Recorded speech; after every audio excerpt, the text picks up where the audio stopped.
Assalamualaikum warahmatullahi wabarakatuh. Bagaimana kabarnya anak-anak sekalian? Semoga semuanya sehat, bahagia, dan ceria. Anak-anak, sampailah kepada materi yang ketiga, yaitu teks ceramah. Kali ini adalah pertemuan pertamanya. Pada KD 3.3, yaitu memahami karakter bangsa dalam teks ceramah, untuk pertemuan pertama ada 3 indikator yang harus dipahami, yaitu kalian dapat memahami perbedaan ceramah dan pidato, kedua memahami isi informasi dalam teks ceramah, dan ketiga menemukan bagian penting dalam teks ceramah. Berikutnya adalah pertanyaan pemantik. Jawablah dengan benar dan jelas. 1. Sebutkan satu hal yang kamu pahami tentang ceramah. 2. Sebutkan satu hal yang belum kamu pahami tentang ceramah. Dan ketiga, kapan dan di mana saja kesempatan mendengarkan ceramah dapat kita ikuti. Baik anak-anakku, berikut adalah perbedaan ceramah dan pidato. Bisa kalian lihat atau kalian cermati dari definisinya. Ceramah adalah pembicaraan di depan umum yang berisi penyampaian suatu informasi atau pengetahuan. Yang menyampaikan adalah biasanya orang yang menguasai materi di bidangnya. Ada yang mengatakan bahwa ceramah adalah suatu cara menyampaikan informasi atau pengetahuan secara lisan ke sejumlah pendengar dalam suatu lingkup belajar. Ya, ceramah juga merupakan metode mengajar yang paling jamak digunakan dalam proses pembelajaran mengajar atau belajar mengajar. Sedangkan pidato adalah sebuah kegiatan berbicara di depan umum atau berorasi guna menyatakan pendapatnya atau guna memberikan gambaran tentang suatu hal. Sedangkan khotbah ini khusus adalah pembicara di depan umum yang berisi penyampaian pengetahuan keagamaan atau praktek beribadah dan ajakan-ajakan untuk memperkuat keimanan. Ya, kalau khotbah Jumat itu khusus karena itu bagian dari ritual agama. Bila anak-anak cermati dari pernyataan berikut ini atau pernyataan tadi tentang definisi ceramah, pidato, dan khotbah, bisa kalian perhatikan dari hal yang disampaikannya. Dalam ceramah itu ilmu pengetahuan, sedangkan dalam pidato gambaran tertentu, mungkin boleh juga pengetahuan. Sedangkan dalam khotbah khusus pengetahuan tentang keagamaan. Nah, dalam ceramah ini yang menyampaikan tuh orang yang menguasai bidangnya. Kalau dalam pidato mungkin boleh siapa saja walaupun tidak menguasai bidangnya. Kadang-kadang kita disuruh berpidato misalnya sambutan begitu ya. Itu tidak perlu menguasai bidang tertentu karena sesuai dengan situasi atau acara yang harus memberikan sambutan dalam bentuk pidato tersebut. Selanjutnya mari kita cermati video berikut ini.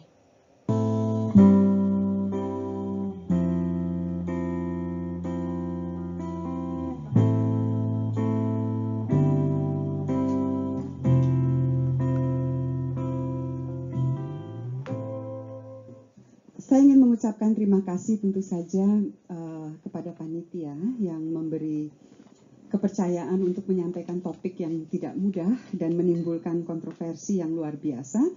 Panitia memberi judul Masyarakat Ilmiah dan Masyarakat Takayul, tetapi saya nanti akan sedikit lebih menyederhanakan dan saya memilih topik berpikir masuk akal, itu saja. Jadi karena yang kita hadapi banyak hal yang tidak masuk akal di negara ini.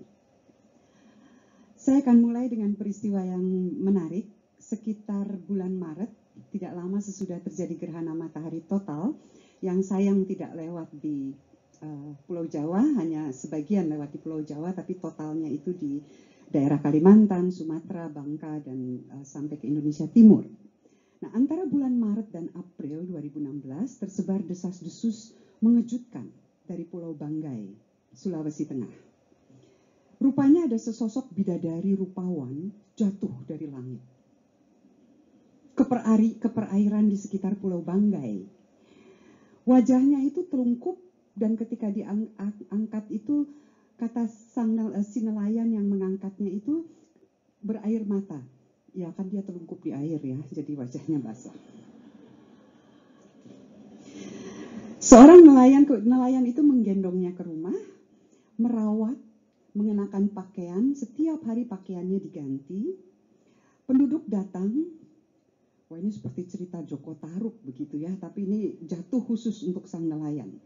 Desas-desus segera beredar menjadi berita di media sosial dan situs-situs berita terhubung online, termasuk di luar negeri. Huffington Post, The Guardian, itu meneruskan berita itu. Sekitar akhir April, Kapolres Banggai akhirnya mengumumkan bahwa bidadari itu adalah boneka intim. Pada awal Mei, beredar berita di luar negeri, sex toy mistaken for fallen angel. Boneka intim dikira bidadari jatuh. Setahun lalu beredar berita bocah bertelur. Videonya pun beredar di media sosial.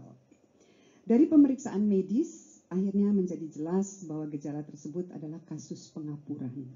Jadi alih-alih menjadi berita yang demikian sensasional, sebetulnya kita patut prihatin karena penderitaan yang diderita anak itu. Pekan ini, saya kira beberapa hari yang lalu, mungkin Anda sibuk dan juga kemudian sibuk bertanya-tanya termasuk saya, tapi karena saya astronom, saya sedikit lebih tahu.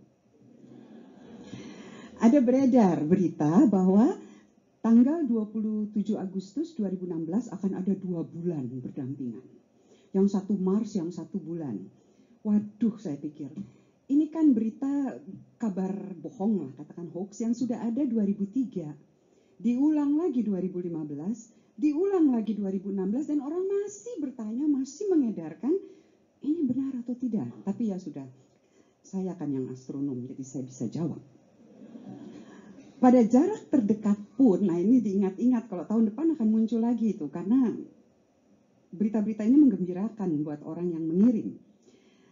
Betapapun sedang mendekatnya Mars, itu ukurannya paling besar, itu 140 kali lebih kecil daripada bulan. Jadi perlu 140 lingkaran Mars baru besarnya menjadi seperti bulan.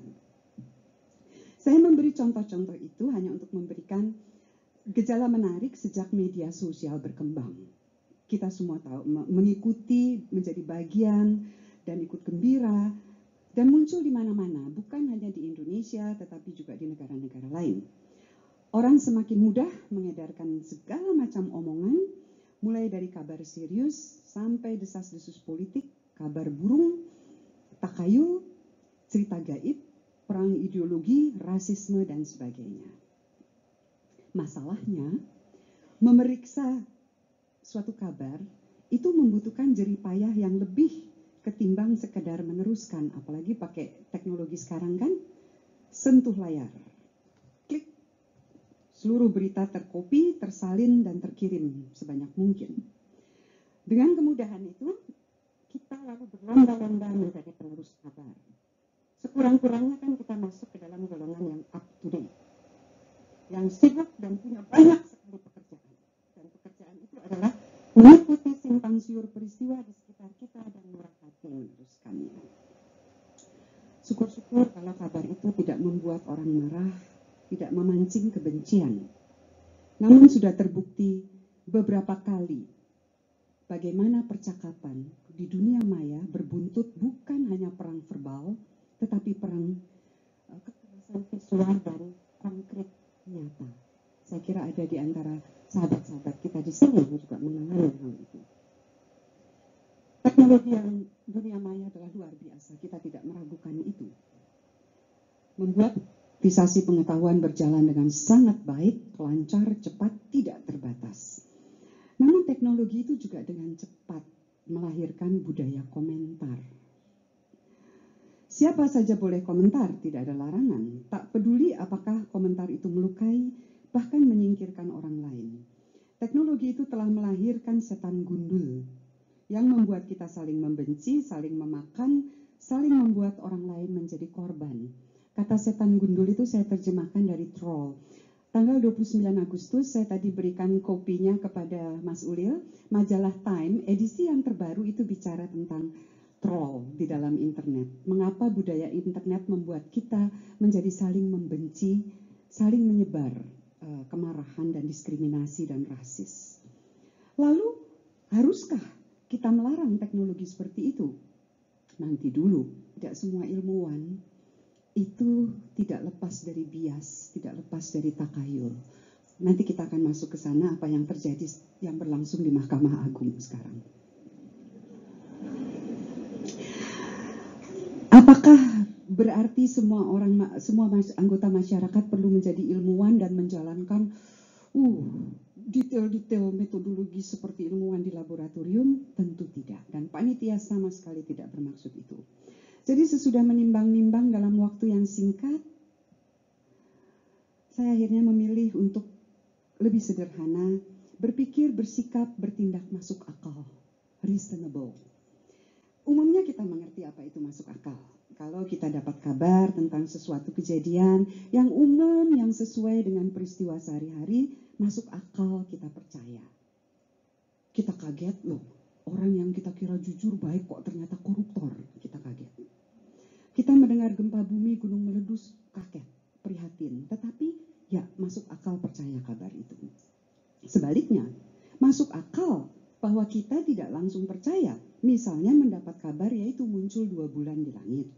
Telepon genggam itu bisa membantu kita memasak jagung beleduk, popcorn. Tidak langsung percaya kita. Coba dulu sendiri kalau perlu. Atau ada hantu di lift lantai 13 rumah sakit atau di lantai 4, karena lantai 4 itu umumnya kamar mayat. Sesudah memeriksa ke sana kemari, baru kita, oh ya, itu kabar burung, kabar bohong, atau takayul. Apa yang disebut takayul? Takayul itu adalah kepercayaan atau praktik tentang hal ihwal yang hanya ada di dalam khayalan. Dulu kalau bicara takayul itu kita langsung ya tadi setan gundul, genderuwo, segala macam. Tapi di zaman kita sekarang di negeri ini takayul itu macam-macam. Macam-macam. Kita lihat nanti. Jadi bukan lagi hanya sakti dan bertuah. Bertuahnya itu dalam proses kita mengejar demokrasi ternyata. Dia punya tuah yang lain gitu. Jadi kita ubah saja definisi takayul, minta KBBI untuk ganti itu. Dan takayul itu muncul karena ketidaktahuan, karena tidak kenal, tapi terutama karena rasa takut.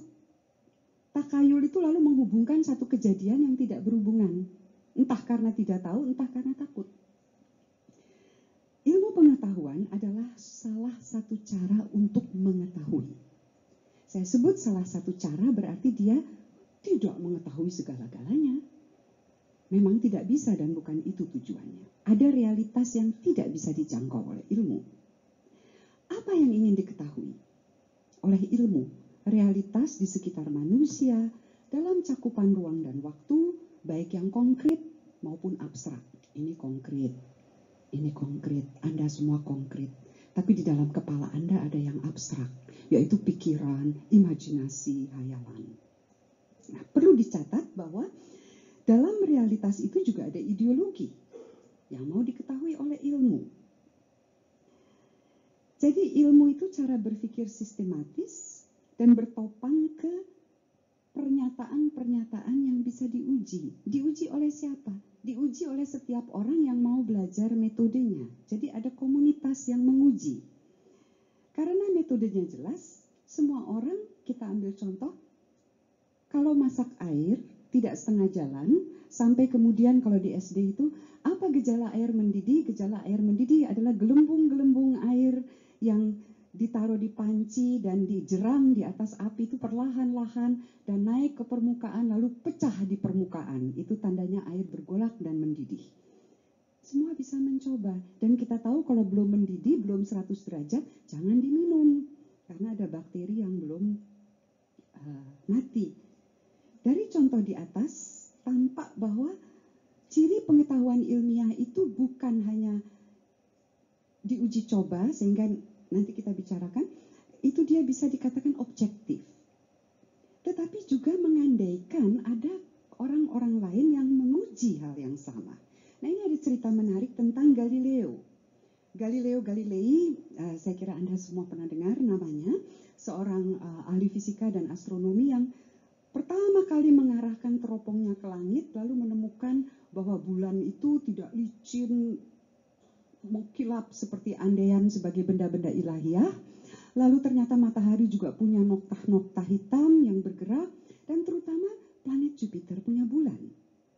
Itu semua tidak dipercayai oleh filsuf alam zaman itu. Galileo cerdik sekali. Ayo, kemari. Mari ikut mengamati saya. Lalu mereka mengamat bersama saya pakai teropong. Galileo bilang, mereka bilang, itu kan semua ilusi dari lensa teropongmu saja, itu tidak benar. Tidak, mari kemari, lihat. Dia cerdiknya apa? Teropongnya itu dia arahkan dulu ke bangunan sekitar. Ada gunung, ada rumah orang, ada lembah, ada botol, dia arahkan ke situ. Anda lihat kan itu?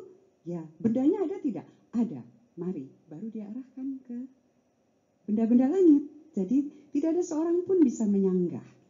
Dia juga memasang kisi-kisi yang bisa dihitung. Intinya adalah bahwa bisa diuji. Orang lain bisa mengatakan bahwa pengetahuan saya salah. Saya bisa saja bikin teori, Anda bisa bikin teori. Tapi kalau tidak bisa diuji, dia dinyatakan gugur. Pengetahuan ilmiah tidak selalu benar.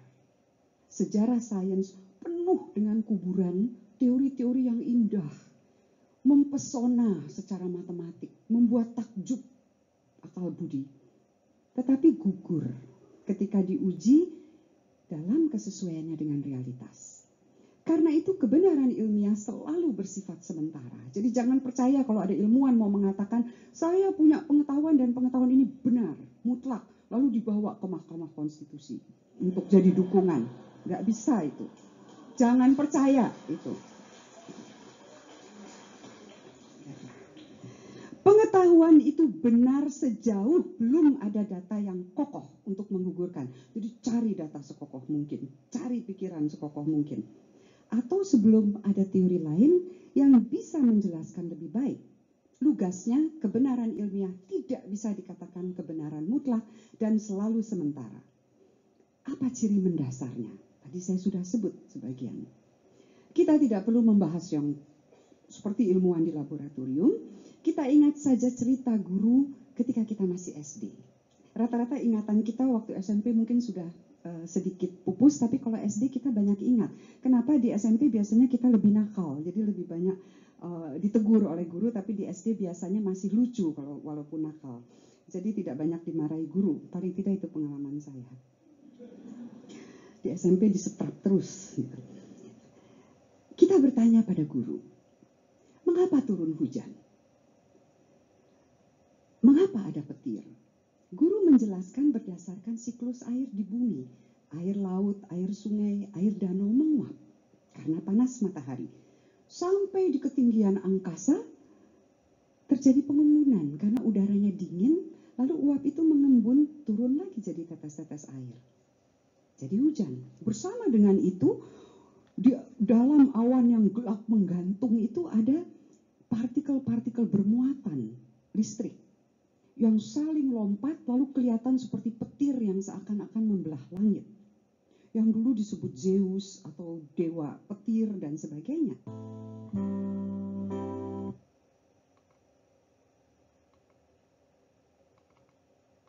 kita akhiri dengan seorang lagi pemidato bagi kategori Nusantara. Margareta Krisnasari berasal dari Sumatera, Indonesia, menuntut di Universitas Indonesia Jakarta.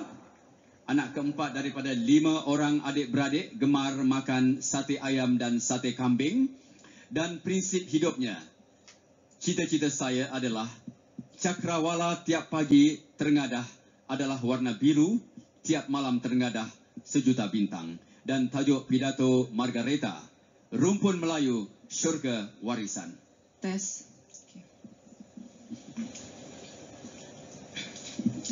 Dari puisi Sapardi Djoko Damono, untukmu Melayuku. Aku ingin mencintaimu dengan sederhana, dengan kata yang tak sempat disampaikan awan kepada hujan yang telah menjadikannya tiada. Aku ingin mencintaimu dengan sederhana, dengan isyarat yang tak sempat disampaikan kayu kepada api yang telah menjadikannya abu. Kasih antara aku dan Melayuku ini sederhana bagai sebuah nyanyi. Hadirin sekalian, sambutlah salam sederhana namun istimewa dari saya. Assalamualaikum warahmatullahi wabarakatuh. Tuan pengurusi majelis yang saya hormati, Dewan Hakim yang arif lagi bijaksana, div-div kehormatan, hadirin sekalian. Tidak mudah rasanya jika saat ini kita mencari kesepakatan di antara dua negara yang berbeda jika kita menempuh jalan politik dan jalan ekonomi.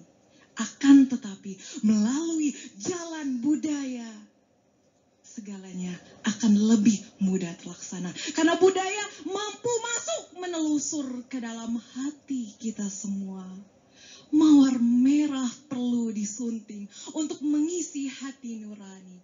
Pendidikan pelajaran bahasa Melayu terasa penting, mengandung misi pengenalan diri. Tuan, puan yang saya hormati, pada malam hari ini saya akan berbicara tentang rumpun Melayu surga warisan. Hal ini perlu sekali saya sampaikan kepada para masyarakat antar bangsa, kepada para pewaris tahta yang telah bersatu dalam rumpun Melayu kita. Sebab Melayu telah ada dari zaman ke zaman dan patut sekali kita jadikan teladan. Pertama, saya akan mulai dari definisi. Para peneliti dari Pusat Tamadun Melayu Universitas Indonesia menyebutkan bahwa kata Melayu dapat merujuk kepada 3 hal. Hal yang pertama yaitu bahasa. Hal yang kedua yaitu ras atau etnik. Hal yang ketiga, Melayu adalah satu budaya, satu tamadun. Kita mulai dari bahasa. Muhammad Koharudin, Muhammad Balwi dalam bukunya Peradaban Melayu menyebutkan bahwa bahasa Melayu telah ada pada tahun 683 Masehi. Ditemukan di sebuah batu bersurat, di sebuah prasasti kerajaan Sriwijaya bernama Prasasti Berkedudukan Bukit. Di sana disebutkan bahasa Melayu telah menjadi bahasa resmi kerajaan Sriwijaya. Bahkan bahasa Melayu menjadi bahasa lingua franca yang digunakan dari Aceh hingga Papua, dari Patani hingga ke Champa, dari Mindanao hingga ke Semenanjung Malaka, dan digunakan pula oleh berbagai negara lainnya. Usul menunjukkan asal, bahasa menunjukkan bangsa.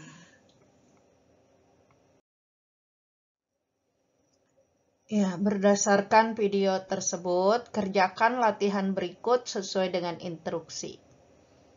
Nana cermati video berpikir dan bertindak masuk akal dan video rumpun Melayu surga warisan. Yang tadi 2 video yang sudah kalian simak ya. Secara berkelompok diskusikanlah kedua jenis teks tersebut. Apakah teks tersebut termasuk ceramah, jenis ceramah, pidato, atau khutbah? Jelaskan alasannya. Kemudian, cermati. Tag video 1 tuh permasalahannya apa, persamaannya apa, perbedaannya apa antara video 1 dan video 2.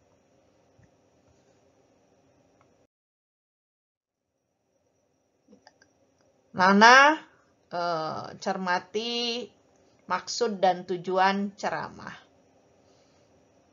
Ada mendorong, maksud tujuan ceramah itu mendorong, meyakinkan,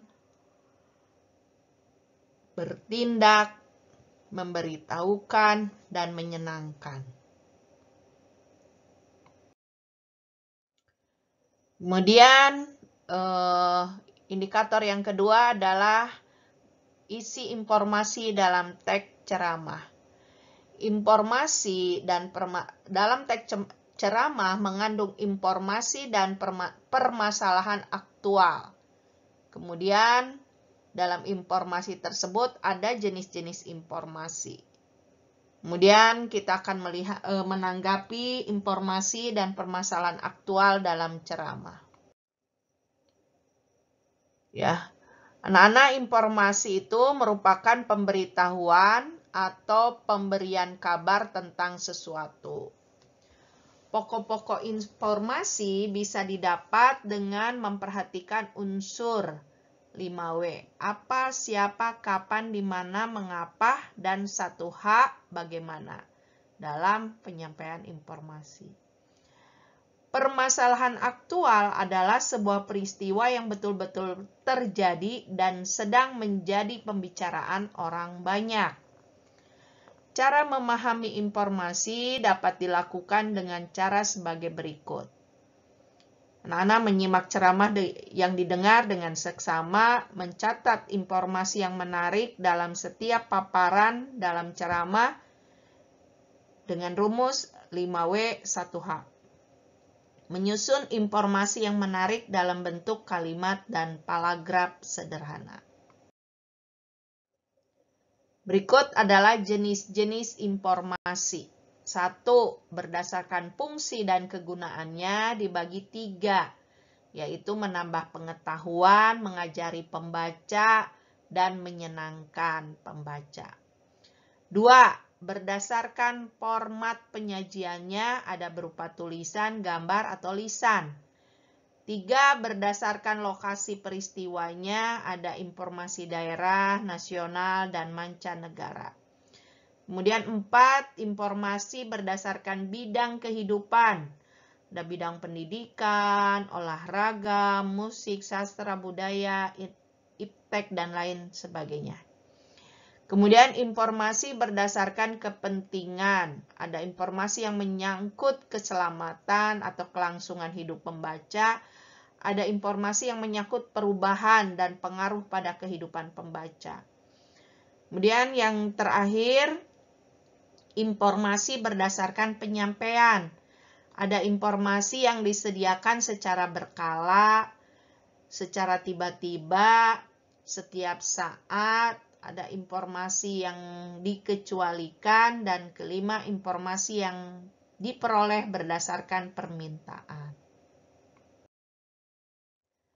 Nah, di dalam LKPD Anda coba perhatikan, catat jenis informasi dengan mengisi tabel berikut. Video 1, video 2 yang tadi.